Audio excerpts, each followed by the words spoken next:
प्यारे विद्यार्थियों, आज हम क्लास 10th इंग्लिश सब्जेक्ट में अनसीन पैसेज टॉपिक डिस्कस कर रहे हैं।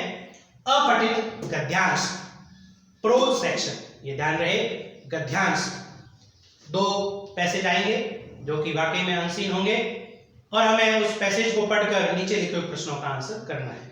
जैसा क्वेश्चन में लिखा है, read the passage carefully and answer the questions that follow. Strategy, silent reading, मौन वाचन।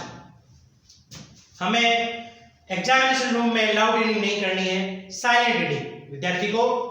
Second step, underline the main points. इसमें भी मूल बात वही है, साइलेंट रीडिंग करते हुए मुख्य बिंदुओं का पेंसिल से क्वेश्चन पेपर में उसे अंडरलाइन कर सकते हैं। जब हम ये दोनों प्रोसेस को अपनाते हैं, दोनों स्टेप्स को फॉलो करते हैं, तब हमें उस पैसेज की मूल भावना, उसका सेंट्रल आइडिया क्या है, उसकी थीम क्या है, ये पता पड़ जाती है। जैसा क्वेश्चन में लिखा गया है, उसका दूसरा भाग, and answer the questions that follow. तो प्रश्न को पढ़ते हैं, रीड द क्वेश्चंस थॉरोली,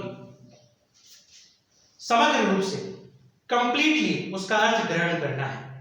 प्रश्न WH वर्ड से बनते हैं और हेल्पिंग वर्ड से। WH वर्ड्स जिनके स्पेसिफिक मीनिंग होते हैं, प्रत्येक WH शब्द का अलग अलग भिन्न भिन्न एक्सक्लूसिव विशेष अर्थ होता है। इसे ज्ञात होना जरूरी है, इनका अर्थ हमें याद होना जरूरी है। आप इन्हें नोट डाउन कर सकते हैं, इनको याद कर लें। हेल्पिंग वर्ब से जब भी प्रश्न बनता है तो उसका आंसर या तो यस में होता है या नो में होता है। Auxiliary verbs, helping verbs, modal verbs भी हेल्पिंग वर्ब की ही भूमिका निभाते हैं और मॉडल से भी यदि क्वेश्चन बने तो घबराना नहीं है। For example, can you do it? Yes I can, no I can't. Yes और नो आंसर टाइप क्वेश्चन भी इन्हें कहते हैं। जब हमें प्रश्न का अर्थ पता पड़ गया कि क्या पूछा गया है, तो हमें उस वापस पैसेज में जाना है, फाइंड आउट, लोकेट करना है और टिक करना है उस प्रश्न का आंसर। और जब आंसर शीट में लिख रहे हैं हम क्वेश्चन का आंसर, तो सबसे महत्वपूर्ण बात, WH वर्ड्स नहीं लिखेंगे आंसर, क्योंकि हमारा आंसर एसर्टिव सेंटेंस है।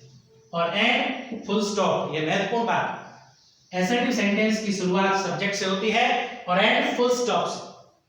प्रश्न जिस टेंस स्ट्रक्चर में पूछा गया है, उसी टेंस स्ट्रक्चर में हमें आंसर लिखना है, ये महत्वपूर्ण बात। अंत में विद्यार्थियों, वोकैबुलरी सेक्शन, शब्द भंडार। इसके लिए क्वेश्चन में लास्ट में सिनोनिम्स का क्वेश्चन पूछा जाता है अथवा तो एंटोनिम्स का। पर्यायवाची शब्द, विलोम शब्द। Find the word which means in the above passage, find the word which opposites in the above passage. इस प्रश्न का उत्तर के लिए भी विद्यार्थियों सबसे अच्छा तरीका तो यह है कि विद्यार्थी की वोकैबुलरी एनरिच्ड होनी चाहिए, समृद्ध होनी चाहिए। सतत प्रयास करते रहें, यह सतत पर्यंत एक प्रक्रिया है।